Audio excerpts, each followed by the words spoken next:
Welcome to the CBS Radio Mystery Theater Archives, the only YouTube channel which has the original classic episodes of the CBS Radio Mystery Theater in order with no ads.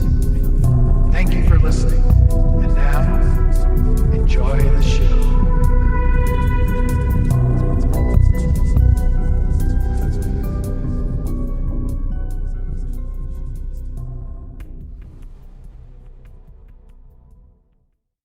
The CBS Radio Mystery Theater presents...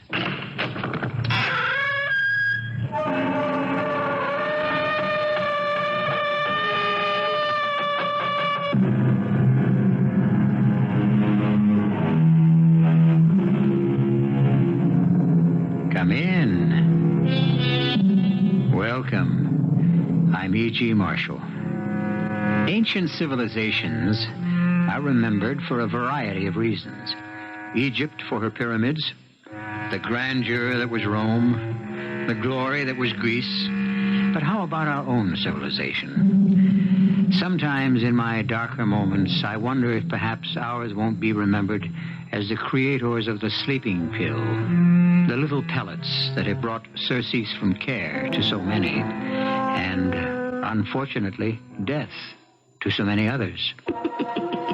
All this he needs is a good cameraman, and we could make a film. Please, Jenny, control your sense of humor. And here, take this pill. I never take pills. It is just to help you through the final rite. The making of the mark of the Walpurgis Club. That way, I promise, you won't even feel the heat of the branding iron.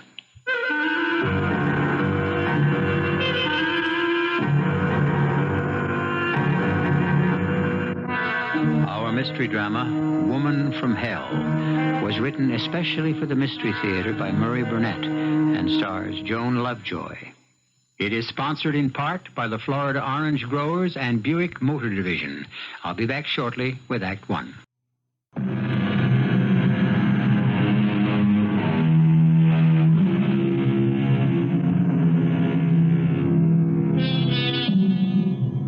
Suicides always rate a few lines of newsprint. But every newspaper headlined the shocking and totally unexpected death of the legendary superstar Jennifer Grinnell from an overdose of sleeping pills. The question on everyone's mind was, had this fantastic woman taken her own life?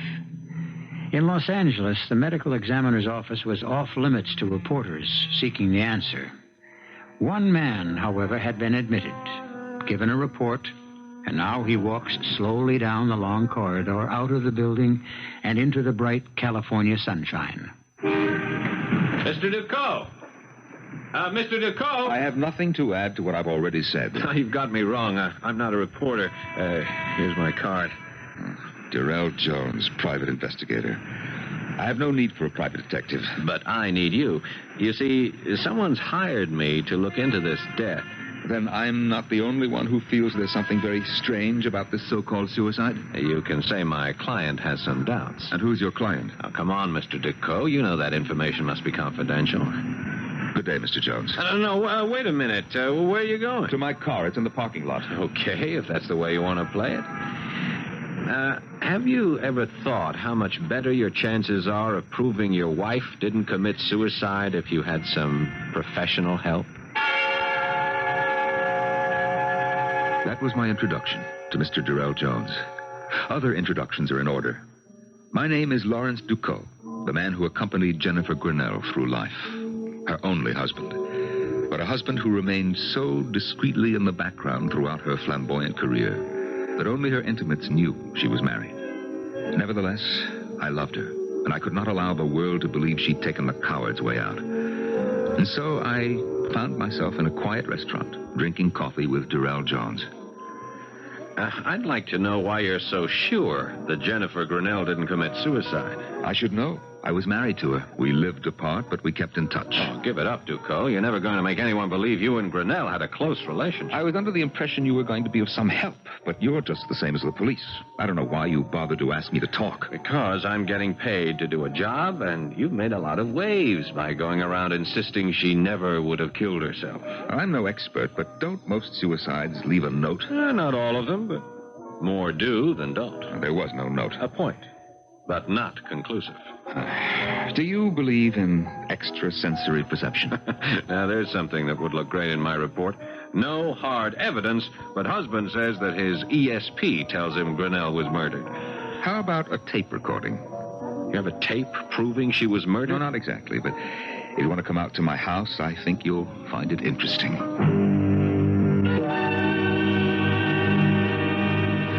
Okay, where's the tape? Let me explain. I can't afford servants, so I had this telephone answering tape installed. And since Jenny and I spoke frequently, I've kept a tape recording of every phone call. Very clear. 10 days ago, I called her. Here's the call. Here are her words.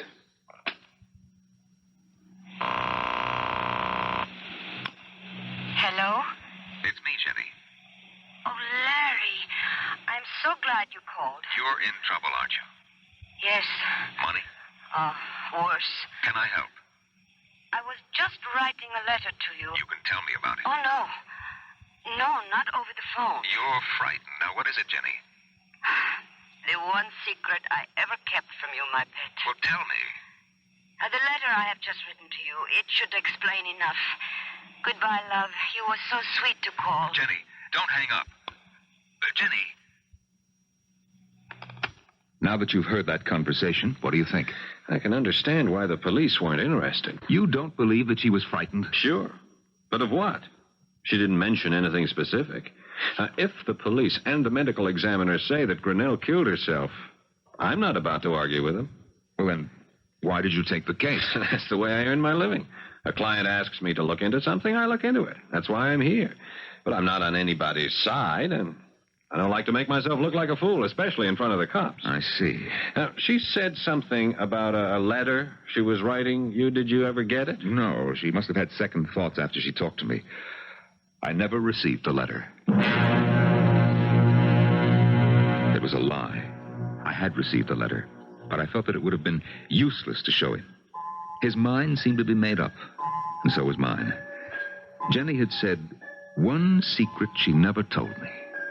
Because I felt that Jenny's secret lay in her past, I went to the man with whom she'd had her longest and closest relationship, the spectacularly successful novelist, Bruce Brown. He was working at his latest retreat, a remotely situated house on the Greek island of Samos. You hear about our girl. How can I help? Well, first by telling me whether you think she committed suicide. Hell no. That's why I hired a private detective. By the name of Darrell Jones? That's my boy. Has he been in touch? Yes, he has. And? He thinks she did it. Does that make you change your mind? Well, it bothers me. Jones is good. Who would want Jenny dead? Bruce, she was scared. Scared? Our Jenny scared? Our Jenny. Hey, look, do I catch a whiff of jealousy after all these years? Come on, shall we stick to the subject? Right after I tell you something. If you don't mind, Bruce, I think It'll only take a minute. Now, you know when I first met Jenny, and you know how I fell for her. But what you don't know is that I proposed to her. You know what she said? Not only what she said, but how she said it. She told She you? didn't have to. I know the routine. She opened those violet eyes wide, and in her best ingenue voice said, "But I am married." Yeah, well, what you don't know is that I asked her to get a divorce. She refused. Welcome to the club. You say she was scared. What was scaring her? I received this letter, postmarked the day of her death. Shall I read it to you? No. Here, let me. Dear heart, there is no way you will make any sense out of this letter, but I do not see any other way. If 1 week after you receive this craziness, I am still alive, you will destroy it and forget it. If something should happen to me, then you will make your own decision. Yes, I am afraid. Of what? of a mistake I made back in the days of innocence.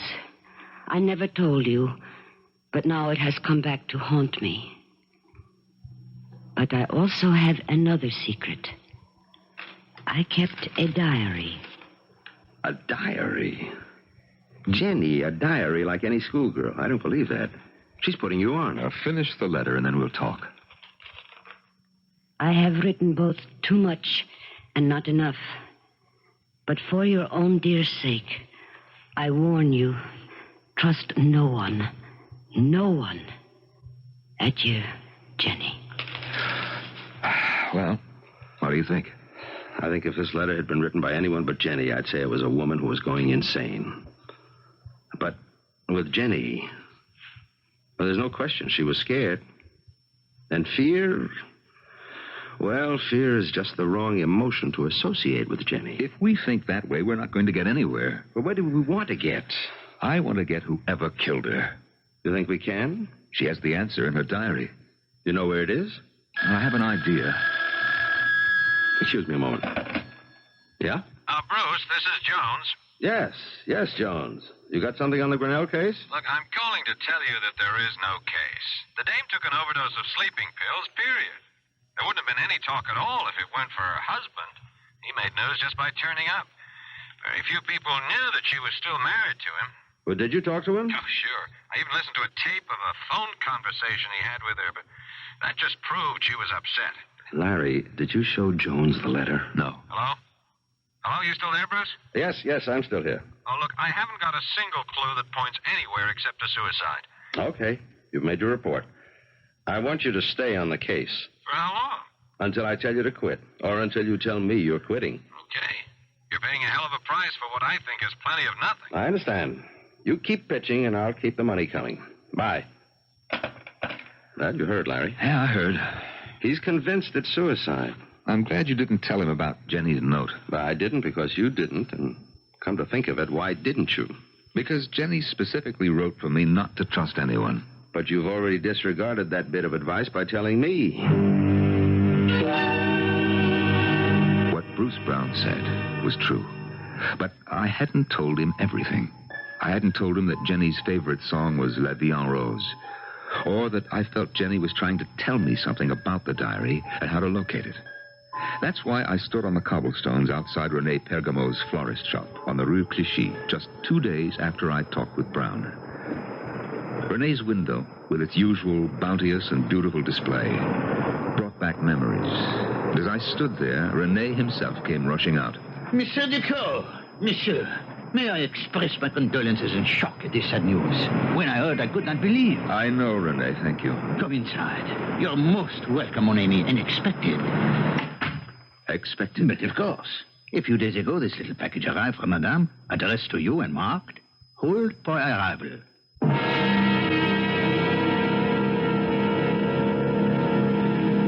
There are people who have actually died from fright. Medical testimony bears that out. The question in our tale seems to be, can fear actually drive a person to take his own life? A logical answer would be some people.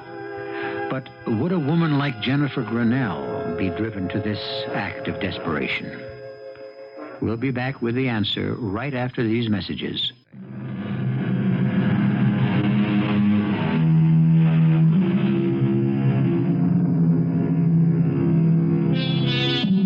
Now, what does anyone expect to find in a florist shop in Paris in the spring? Fresh cut flowers, certainly. The lovely scent of burgeoning spring plants and, of course, the undertones of romance which accompany the annual springtime awakening of the City of Light. But for Laurence Duclos, the florist shop of Rene Pergamo might hold the answer to a riddle, the proof that his glamorous wife did not take her own life. How long are you staying in Paris, Monsieur Duclos? Well, that depends, Rene, on what is in this package. Monsieur, let me assure you, if there is any way I can be of help. Well, that's very kind of you, Rene. Let me get the door for you. These are not just words. Attention, monsieur, watch out. Oh, well, Let him go, Renee. But I won't forget that I'm even further in your debt. You know, he really might have hit me. It was almost as if he were trying. That is our Parisian drivers for you. Hop in, Duco, quick. Jones, what are you... Come on, or we're going to lose that car that almost got you. You know, you're talking like a man who believes that car really tried to run me over. It's a lot easier to believe that than your story that your wife didn't kill herself. Still, why would anyone want to rub you out? Because, perhaps, of this package. Ah, damn. Lost him. Now, what's such a big deal about that package? It's my wife's diary, complete up until the day of her death.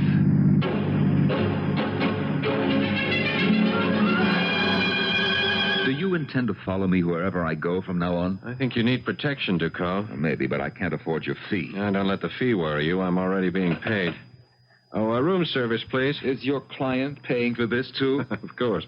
Oh, yes, 2 special lunches, the filet of sole and a carafe of white wine to 731, Mr. Ducot's room. Thank you. If you've really got your hands on her diary, it might change a lot of things, but somehow I never thought of Grinnell as the type would keep a diary. Yeah, well, for once we're in agreement, but... here it is. Do you recognize her writing? I'll take your word for it. But before you start to read it, think. No one, not even you, suspected she kept a diary. Maybe there are some things she didn't want anyone, I mean anyone, to know. Jones, you're a fool. I was married to Jennifer Grinnell for 23 years, and I knew her a lot better than anyone guessed. We're not going to find anything in this diary she'd be ashamed of. The years fell away, and memories came flooding back as I read the entries and found myself again under the spell she'd always cast for me. I could see her sitting in the small, cramped flat we'd had in Paris right after our marriage. I could smell her perfume and hear her as she wrote in the diary I never suspected she kept. And such foolishness today. Mutsi, my agent who adores me, has made an appointment for me with Anton Krasuski for the lead in Woman from Hell. I told Larry thinking we would laugh, but he thinks I should go.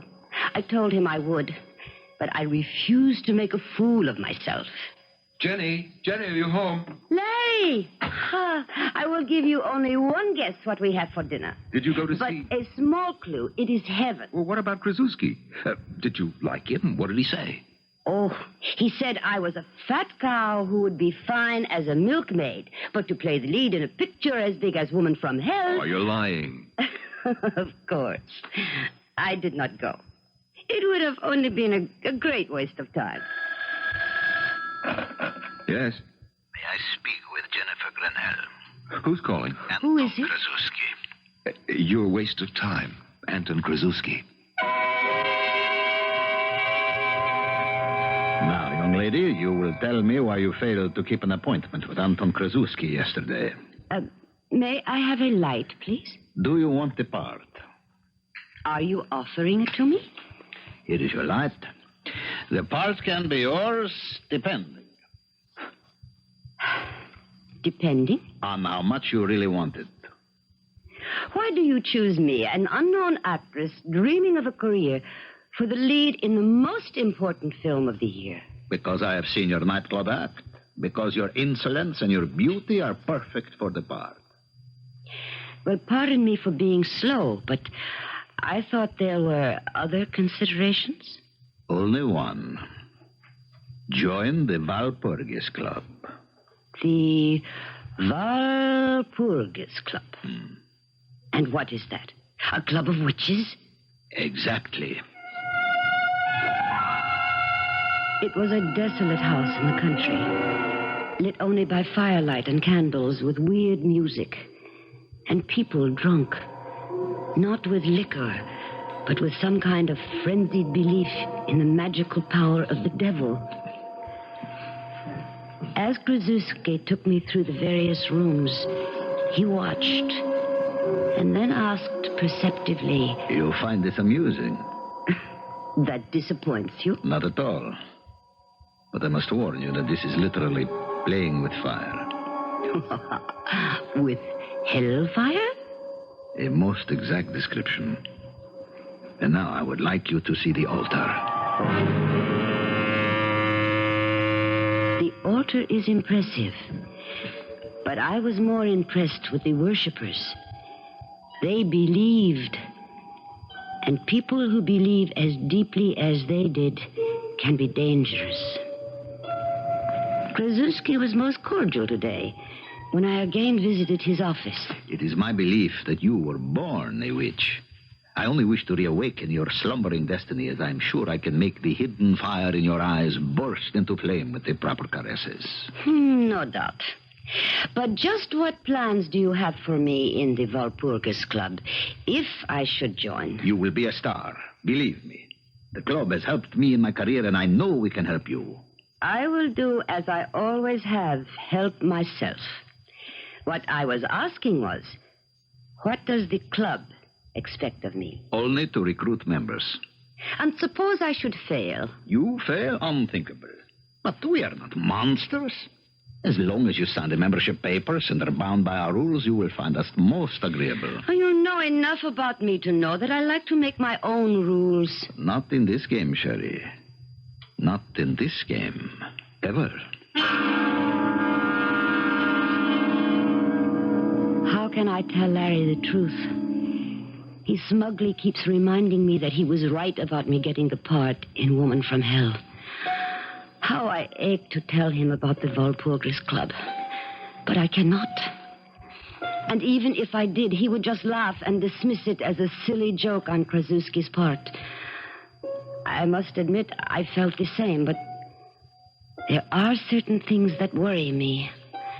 As, for example, today, when we were rehearsing privately the scene where I show Karyu the tortures he will suffer in hell if he allows me to seduce him. No, it is all right.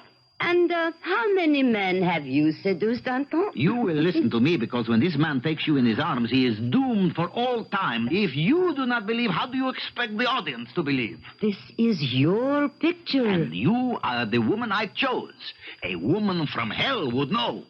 She would see immediately that this is a man who likes to suffer, who enjoys being tortured, so that he will have the best of both worlds. You in this, and eternal punishment in the next. You know this, and you are amused. I am not confused. Tell me, Anton, how do you know all this? Don't you know? I have a hotline directly to hell. I do not like it. I do not like it at all. But I cannot withdraw now, and the picture promises to be a success. It is almost frightening, the knowledgeability that Anton shows about the workings of hell. I even accused him of it the other day during a break on the set. But why should you question my knowledge of witchcraft and diabolism? You and I belong to the same club. I am reaping the benefits of years of research. And your payment, Anton, for these benefits. How much is it, and when is it due? I will tell you. Or perhaps you will know when the picture is finished.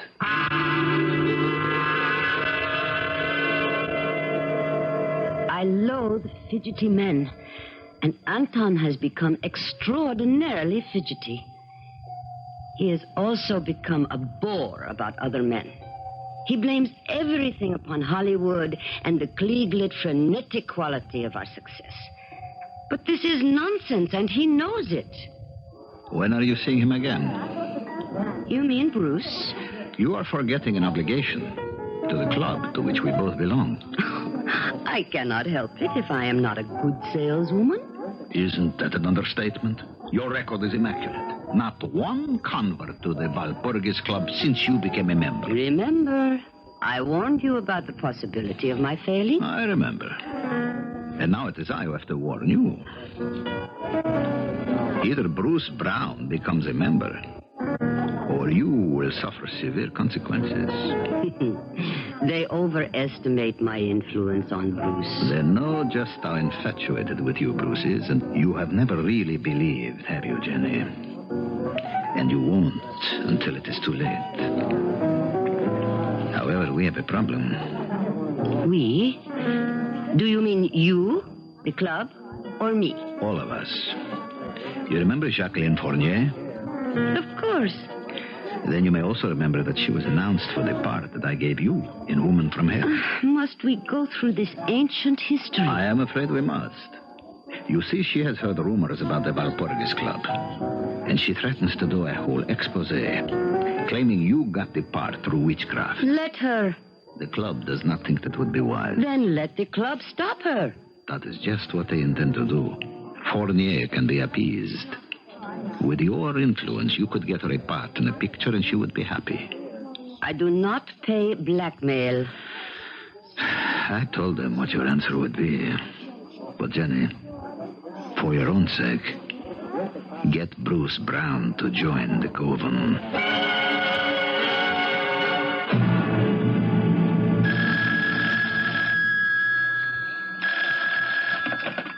Hello? Have you seen tonight's paper? No. I thought you should know that Jacqueline Fournier met with a tragic accident. Her car ran off Mulholland Drive and crashed. She died almost instantly, which, of course, is something to be thankful for.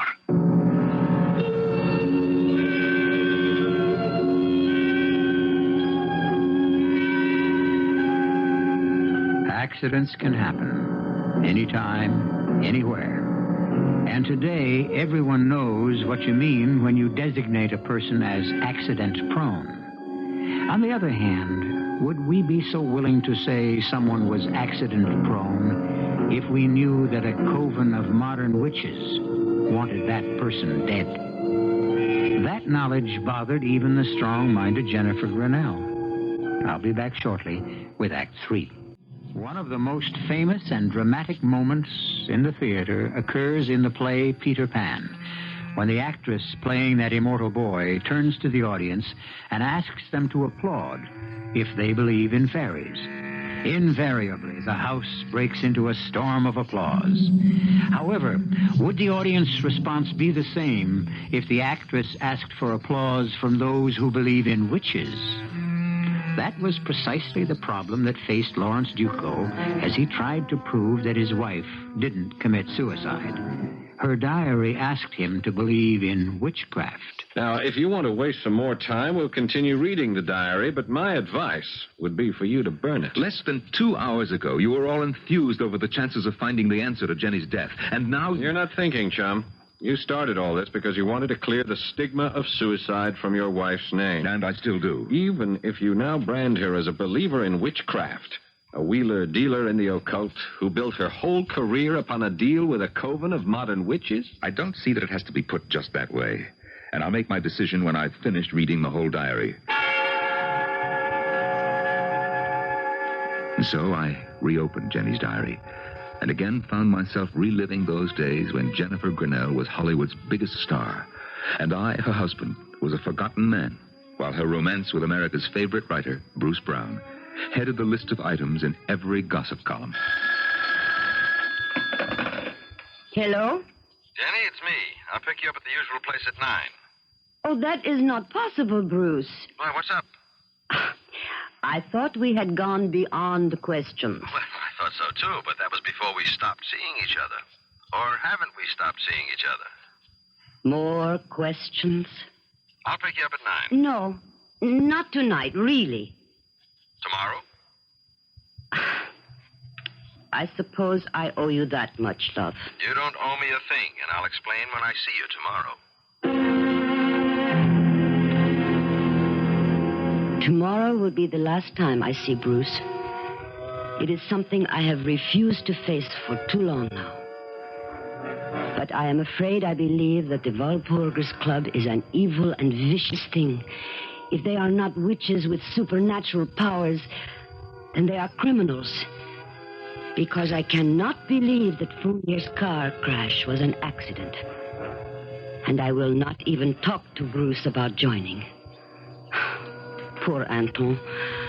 I must lie to him. Or maybe not. Maybe the truth would free him.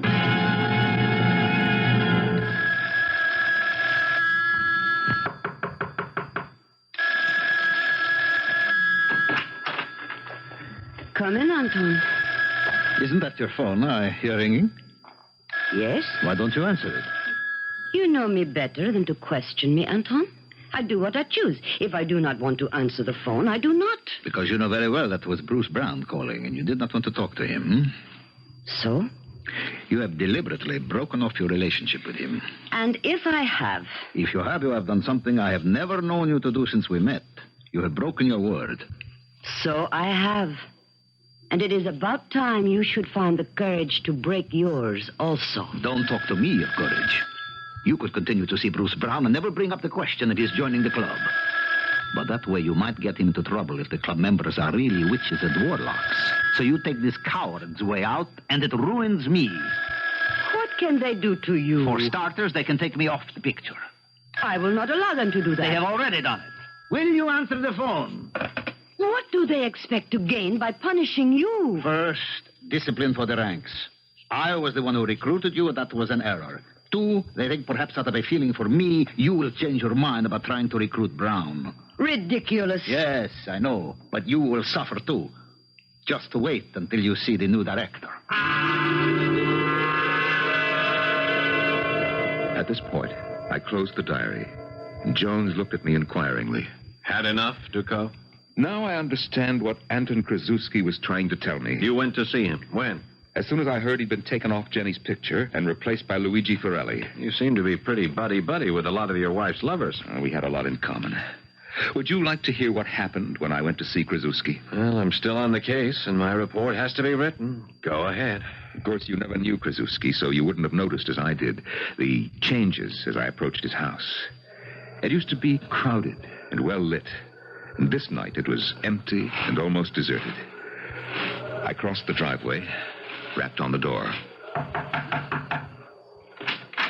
Larry, come in. It is very nice of you to come and see me. What happened? Why did they take you off the picture? They said they wanted a director who would be less dazzled by Jenny. Well, that's nonsense. Jenny's the star. You did 2 great pictures with her. Nevertheless, they seemed to be logical when they chose Ferrelli. Do you know any director who is less dazzled by Jenny than Ferrelli? He hates her. And she him. It almost seems as if someone wants to ruin Jenny and her career. And me, no? Here. Look inside my forearm. Wait till I roll up the sleeve. Now, tell me what you see. Are you sure you're all right? Tell me what you see. Well, a small scar. It's shaped like a horseshoe or a hoof. That's right. Now ask Jenny. Ask her to show you hers. And that's when I walked out on him. Did you ask Jenny about her scar? No, I never did. When she broke her leg and was taken off the picture, it completely slipped my mind. And then... Oh, well, you know what happened then. Oh, everybody does. Your girl couldn't get herself arrested in Hollywood. She was finished in pictures. You don't know what that meant. Look, Ducot, I am still interested in finding out what happened just before she died. And I think we ought to skip ahead in that diary and see if we can find out. Yes, you're right. Now, let's see. Sometimes she dated entries and other times not, so... Oh, yes. Here. This one's dated just a month ago. And here's what she says. It has happened.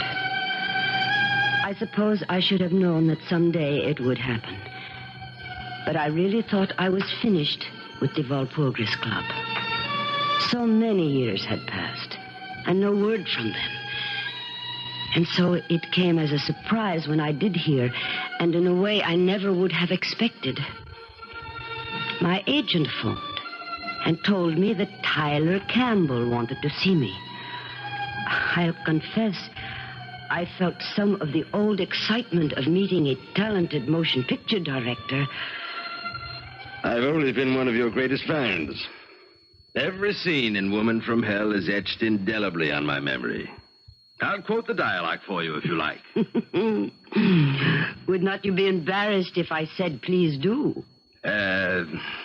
If you want my company, all you have to do is pay for it. If you want my love, you will pay more. A price that I advise you no one can afford. Enough, I am convinced. I can't understand why a talent like yours shouldn't still be working. Oh, I agree with you. And that's why I've come to see you.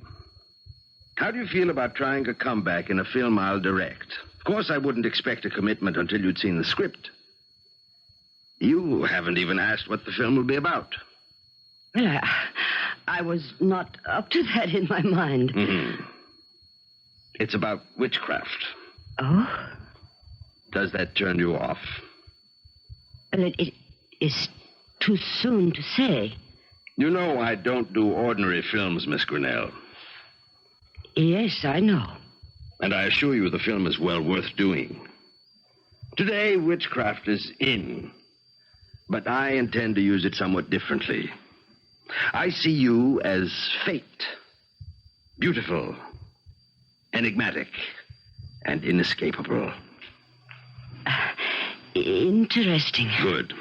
I promise that I shall shoot you so that even in the cruelest close-up, your scar won't show. My scar? Don't tell me that little mark inside your wrist is no longer there. Even plastic surgery won't eradicate it. And it's exactly the same as the one I have here, behind my ear. See? Yes, I see. So this was all a trick. You are a member of the Walpurgis Club. In good standing, Miss Grinnell. Which is more than I can say for you. But my offer to do a picture with you is very real. I am not interested. Too fast. You make a decision before you know any of the facts. We have nothing more to say. I suggest you listen. If you think you've paid your dues in full, you're mistaken. You betrayed us, and you betrayed your oath. I am finished with you and with the club. And you will be. I promise you.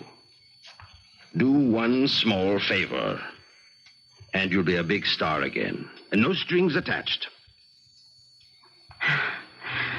How do you mean, no strings? You will be allowed to resign from the Walpurgis Club. The only member in its 300-year history to be given that privilege. I have already resigned. I have not been to a meeting What we have in mind does not necessitate your going to a meeting. You've heard of Jason Albright. Who has not? He is the 6th or 7th richest man in the world. Mm-hmm. Did you know that Jason Albright is one of your greatest fans? No. He's worshipped you for years. How nice. Jason Albright is very ill. In fact, he's terminal. Well, that is too bad. My fan club will be reduced by 1. True enough. But you can make a dying man very happy. Simply by talking with him, visiting, spending a little time with him. Are you out of your mind? Why would Albright has no heirs. His will leaves all his money to various charities. But wills can be changed. I see. Of course. Simplicity itself. Nothing for you to do except spend a little time with Albright. Be your charming self and persuade the old man that the Walpurgis Club is worthier than all of his other charities put together. Precisely. Couldn't have put it better myself. Before you answer that, I have a feeling it will be Jason Albright. What? We managed to get word to him that you'd be receptive to a call. I see. Hello. Who is this? No, this is not Miss Grinnell. She is not at home. She will not be in for some time. No, I do not know. Goodbye. That, Miss Grinnell, was very foolish. I want you to think carefully. Think what a small thing we're asking of you. And then consider the alternative. We can make things very definitely unpleasant for you, Miss Grinnell. Think it over. How long do I have to think? We can give you only 12 hours. And then we'll be here for your answer.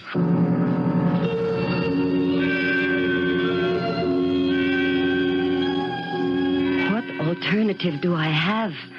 I cannot go to the police. And I will not have anything to do with the club or its scheme. So, I turn to my diary and write. And I I get an inspiration. I cannot go to the police, but I can hire a private detective to protect me without telling him why I am hiring him. And I remember I have heard of a good one. I will call him this minute. There, I feel better. I have called, and he is on his way. I hope he is intelligent. And that may be too much to ask. But his name is... Don't bother, Ducot. I know my name. You were the detective Jenny called. I'll take that diary now.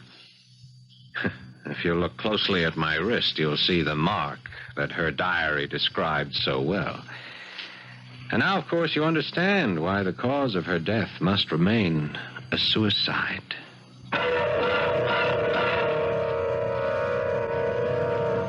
Now, I know there are some scholars in the audience who will say that Walpurgisnacht, the witch's Sabbath night, named after St. Walpurgis, is a fake. And the Walpurgis Club, therefore, must also be phony, for the simple reason that St. Walpurgis was an English woman who never committed an evil deed in her life. I'll be back shortly with some more thoughts on witches and witchcraft.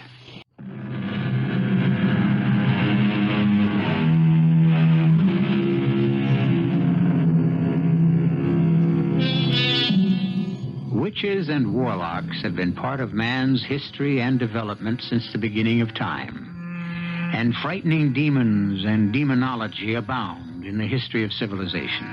And also in man's progress, scientists for years have solemnly announced that there are no demons, no witches. Then why do these myths persist? I think perhaps because we need them. If they really don't exist, then we'll invent them to answer this need. It's something to think about till next time. Our cast included Joan Lovejoy, Norman Rose, Mandel Kramer, Paul Hecht, and Nat Polen. The entire production was under the direction of Hyman Brown. And now, a preview of our next tale. How long does murder keep fresh? Forever. Even 20 years? Whose murder? He killed a priest. A priest? Father Jim Morgan, what have you got? What do you got? You got my word that your sentence will be cut. I made deals while you was in diapers. Now, we'll do it this way. My mouthpiece has to meet with a DA. And all the I's get dotted, and all the T's get crossed. How do I know you got anything? Only 3 guys know about something that could sit Mike Perry down in a chair. Mike, me, and Pop Morrison. I like you, copper. But first, my mouthpiece has to tell me we got a deal. Radio Mystery Theater was sponsored in part by Buick Motor Division and by the Florida Orange Growers. This is E.G. Marshall inviting you to return to our Mystery Theater for another adventure in the macabre. Until next time, pleasant dreams.